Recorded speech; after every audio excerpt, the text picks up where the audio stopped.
Assalamualaikum warahmatullahi wabarakatuh. Shalom, Om Swastiastu, Namo Buddhaya, salam kebajikan dan salam sejahtera untuk kita semua. Perkenalkan, nama saya Dinda Putri Islami dengan NIM 40124111023.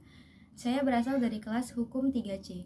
Tujuan saya untuk membuat video ini adalah untuk memenuhi tugas pada mata kuliah Hukum Diplomatik dan Konsuler yang diampu oleh Bapak Sintong Aryon Hutapea, SHMH.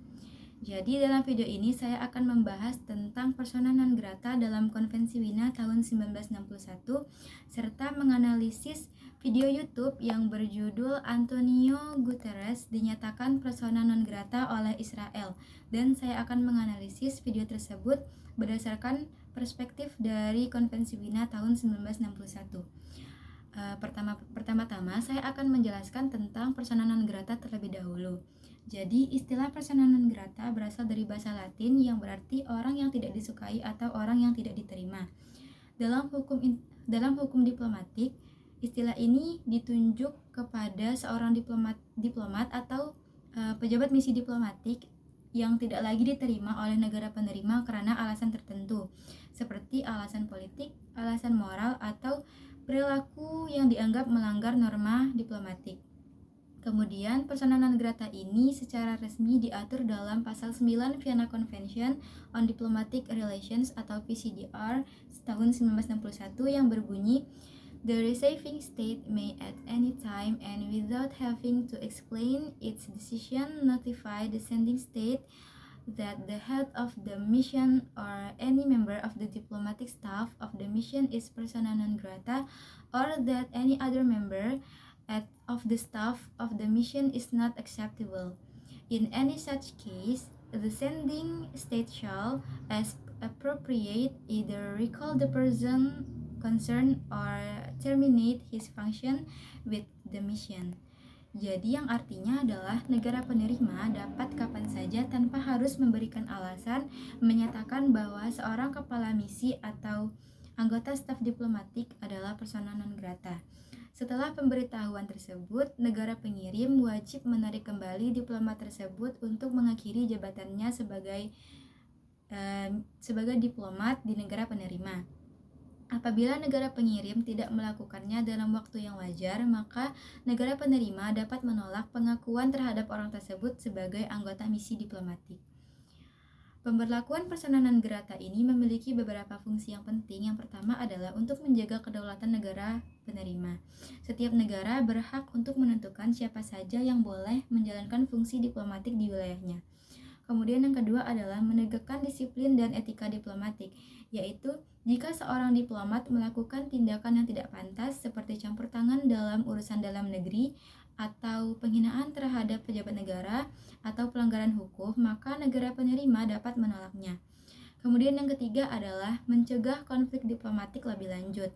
Dengan mekanisme ini, suatu negara dapat menyatakan ketidakpuasan tanpa harus memutuskan hubungan diplomatik secara keseluruhan. Kemudian, persona non grata ini bersifat sepihak atau unilateral, yang dimana hanya negara penerima saja yang berwenang menetapkan status ini, tanpa memerlukan persetujuan negara pengirim. Persona non grata ini bersifat final dan tidak dapat diganggu-gugat oleh negara pengirim. Negara penerima juga tidak wajib untuk memberikan alasan atas keputusan tersebut. Persona non grata ini berlaku terhadap kepala misi, misalnya duta besar, anggota staf diplomatik, dan pejabat misi yang diakreditasi sebelum resmi bertugas. Contoh kasus pada persona non grata ini seperti Rusia dan Amerika Serikat pada tahun 2022, yaitu Amerika Serikat mengusir 12 diplomat Rusia karena dugaan aktivitas mata-mata. Kemudian kasus Israel dan Antonio Guterres yang akan saya bahas di menit berikutnya, yaitu Israel pernah menyatakan bahwa Sekretaris Jenderal PBB Antonio Guterres sebagai persona non grata karena pernyataannya soal konflik Gaza. Kemudian ada kasus Inggris dengan Libya pada tahun 1984. Setelah penembakan di kedutaan Libya di London, Inggris menyatakan semua diplomat Libya sebagai persona non grata dan memutus hubungan diplomatik. Baik, selanjutnya saya akan menjelaskan tentang analisis video YouTube yang berjudul Antonio Guterres dinyatakan persona non grata oleh Israel dalam perspektif Vienna Convention on Diplomatic Relations tahun 1961. Jadi latar belakang dalam video tersebut terlihat bahwa pemerintah Israel melalui Menteri Luar Negeri Israel Katz menyatakan bahwa Sekretaris Jenderal Perserikatan Bangsa-Bangsa atau PBB yaitu Antonio Guterres sebagai persona non grata dan melarangnya memasuki wilayah Israel. Keputusan tersebut diambil setelah Antonio dianggap tidak secara tegas mengecam serangan Iran terhadap Israel, serta dinilai menunjukkan sikap yang tidak netral dalam konflik di Timur Tengah.